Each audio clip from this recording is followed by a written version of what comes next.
What's up? Flo Milli, what's happening?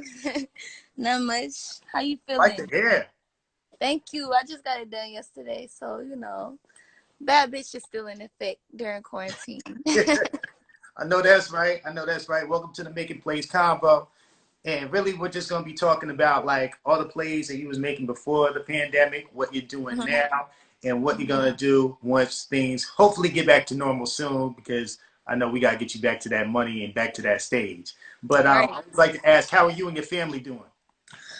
We doing good. Like I just been chilling for real and just writing music, staying out the way. But before this whole thing was going on, I really was like on promo tour, and it got cut short because everything happened. But other than that, I just been writing. I haven't been really going out for real. I ain't trying to get sick, so I yeah. feel you on that.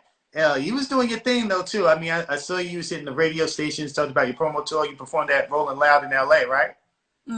Yeah, I did. No, actually, I didn't. Actually, I didn't.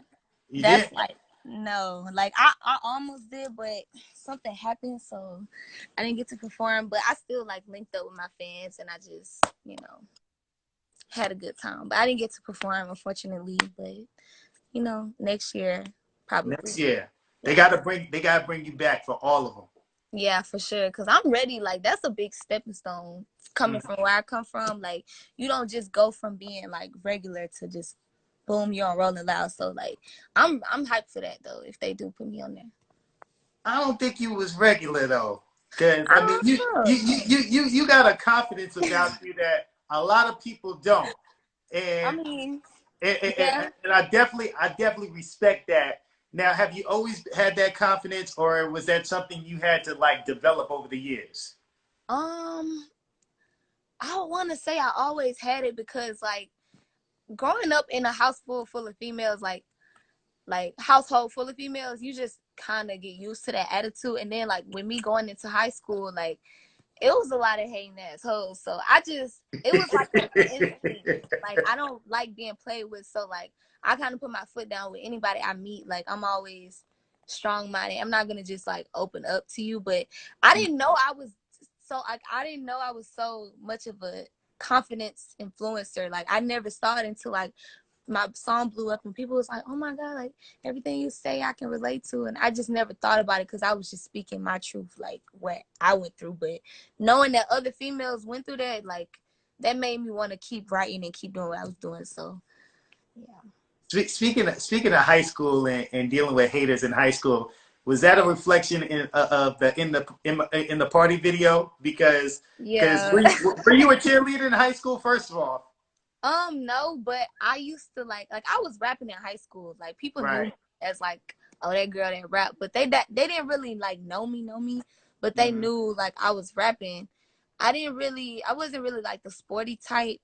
I was mostly just like my mom. I grew up in a strict household, so I couldn't really like do stuff for real. Like when Okay. it came to like sports and stuff, and plus like we never had shit, so like not in a bad way, but I didn't come from that like household to where like I could be in cheerleading and all this shit. But if I could have, I would have did it. But You I was played the role well. You could have fooled yeah. me. I thought you was a cheerleader when you was in high school. Were you Nah, smacking books out of other chicks' hands and were you stealing their dues though? Because you was doing that in the video as well. So we want to know. I mean, like I'm not gonna deny it, but I mean, I don't really like unless you provoke me, I don't have a reason to come after you. But if you do, then just prepare for a beast because I'm not letting up at all on nobody. So, but I did get like in like one little altercation in high school. Mm. It was kind of funny though, but I won. Just in case y'all wondering, I won. But yeah, I was really just I was more to myself, but like Yeah.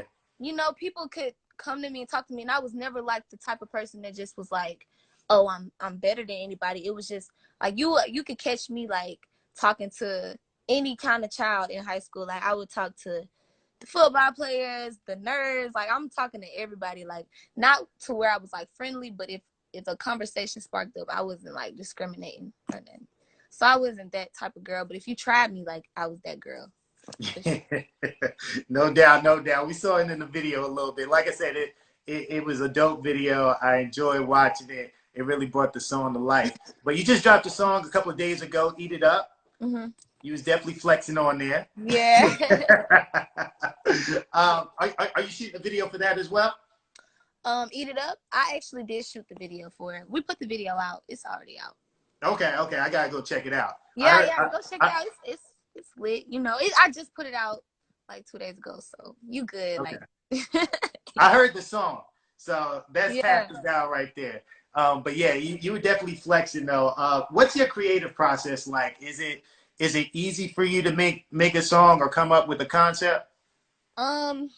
Like it's definitely getting easier now, but when I was first coming, like I wouldn't even call myself like a polished artist, because when I was first like becoming famous or whatever, when beef was blowing up, I wasn't really like experienced, because I would just go to the studio whenever I felt like it, or like whenever Right. I had enough money to go to the studio. So at first it was kind of hard, but now, like with me always being like in the studio and just growing a passion for it even more, like it's easier. It just comes to me. Like sometimes I'll be in the kitchen or I'll just be chilling and then like a lyric comes to my head. And I'm Yeah. like, oh shit, I gotta go write that down before I forget. But, yeah. So you feel like you found your voice then? Yeah, for sure. Yeah. And my fans did that, by the way. Like they gave me a lot of confidence. Like Mm-hmm. just by the messages I get in DMs, like girls always like, she just the messages I get. I didn't know I had that big of an influence on females, because I've always gotten hate from females. But you got to think, when people around the world that didn't come from where you came from, they're going to love you more automatically than people around you that didn't grew up with you. You know, everybody ain't going to be happy for your come up. So you just, Yeah. Sometimes it be like that. What they say, yeah, a prophet isn't accepted in their hometown or something. right. So sometimes it be like that. But I know your fans have been asking for like when the project is coming out. Mm-hmm. You've been putting out music pretty much all year, last fall. Are you Mm-hmm. gonna put out some sort of EP, mixtape, or full album anytime soon? Yes, I'm working on. That's what I'm in the studio for, like right now. Oh, okay. That I'm working on that right now. So I definitely know my fans. They deserve more than a mixtape, to be honest, because the journey like has been so long, but it's gonna be worth it. So yeah, I got a mixtape coming in. So yeah, watch Any out for that. collabs you could tell us about?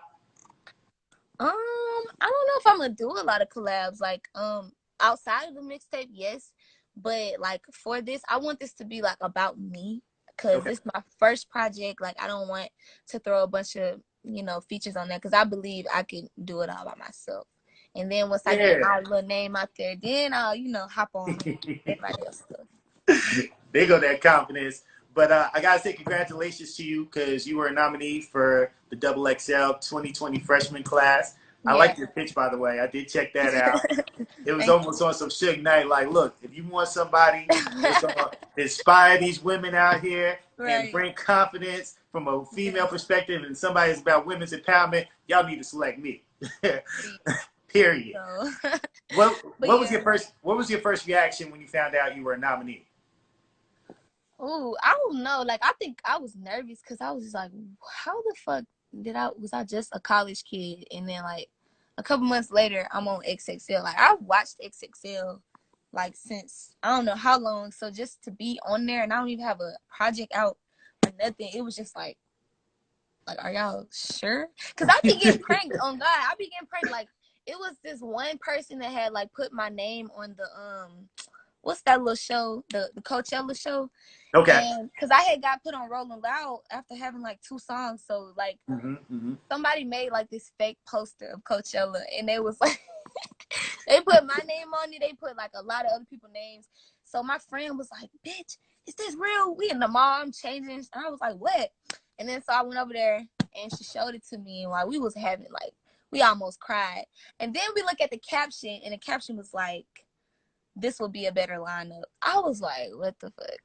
But so I thought it was a joke at first, because shit like that happened. But Right. after that, like I'm just real grateful to just be nominated. Like I'm just grateful for that in itself. So Yeah, it was a really deep nomination class as mm-hmm. far as the talent and the different artists and the diversity that they had up there. So, like you Yeah, said, just being a nominee in this group, speaks Mhm. something to you. And I Right. think, whoever is on the final list, Mhm. I think it's going to be one of those classes that people remember for a long time. So, So. definitely big ups to you. And Alabama was kind of represented Mhm. on that list. I mean, you, Chica Yeah. Soldier, No Cap was on there. Mhm. It seems to be some sort of movement going on in your Yeah. state right now. Obviously, you Yeah. got YB and Namir and Mhm. OMB Peasy doing Mhm. their thing. But Young Blue and Young Blue. Rollo.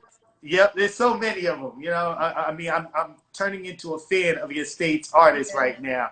What do you think it is that's happening in Alabama? Um, I'm gonna be honest. Like, I didn't expect it, but I've always like known that I was gonna be famous. Like, I'm not even playing when I say, like, when I was 9, I knew it. Like, I intuitively felt like I'm not gonna be like behind no desk. I'm gonna be famous, and I would tell my mama and stuff. So I knew I was gonna be like one of the first females. But what I think what happened was like people from Alabama started to like just stop. I think like with the styles changing and everything, because like you know how Atlanta got their own style, then you got New Right. York. Everybody got their own little style. With Alabama, it's more so like them creating like their own waves. Like nobody sounds like each other. So I feel like it was just inspiration from whoever they got inspired by. Like they just believed in themselves and they did that shit. So I don't know. That's my take on it. But yeah.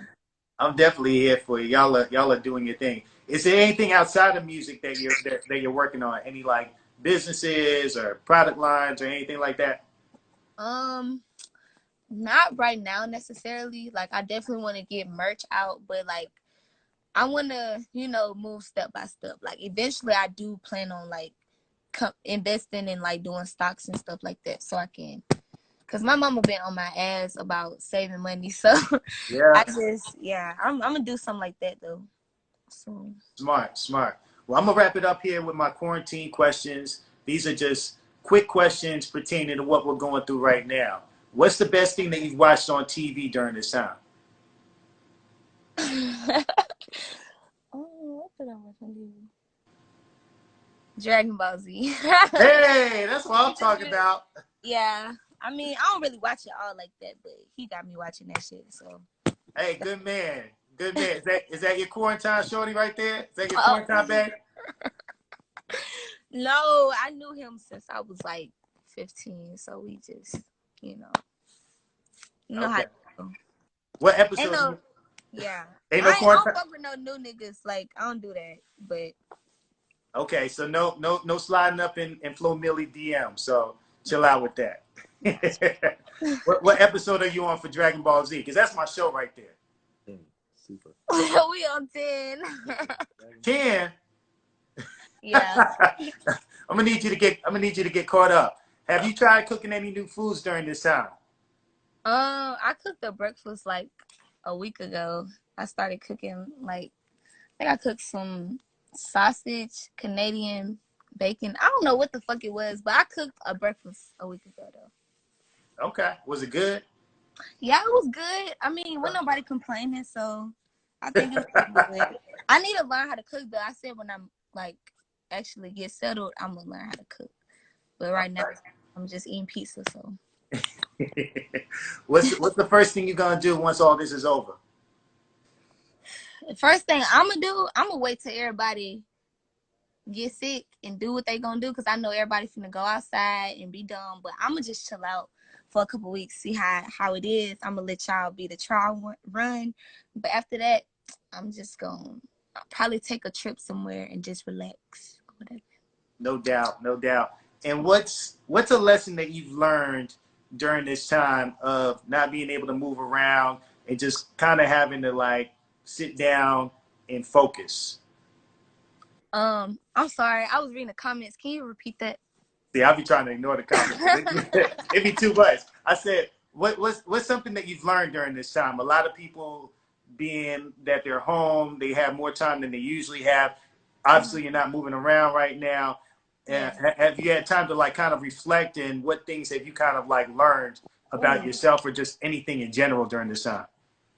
Okay, so the first thing I learned was I need to stop spending money because I didn't realize how much money I spent until like this shit happened, and I lost like thousands of dollars like in shows because like all my shows got canceled. So I just realized like you gotta save money for a rainy day. Like I ain't broken them, but it just made Right. me realize like anything can happen. So to just invest my money into like good shit. I learned that, and I also learned like, you know, I'm learning more about myself and my craft because with us being like at home and shit, like I'm more so focused on like that. So I guess that's a good thing though, you know. Those are very, very, very two good things right there. Yeah. That's awesome. I appreciate your time. If you're on here, head over to Flo Milli Radio on Pandora. Check out that Eat It Up record. You know, Eat we it up, gotta eat it up. support our young black queens that's doing their thing and giving confidence to other generations of women coming up under you. So we proud of Period. you. Keep doing your thing. And then once things open up and hopefully people won't get sick and we're able to move around, make sure you holler at me. I'm in Atlanta. I bet. I'm gonna holler at you. All right.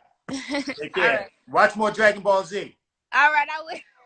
I will. Take care. All right.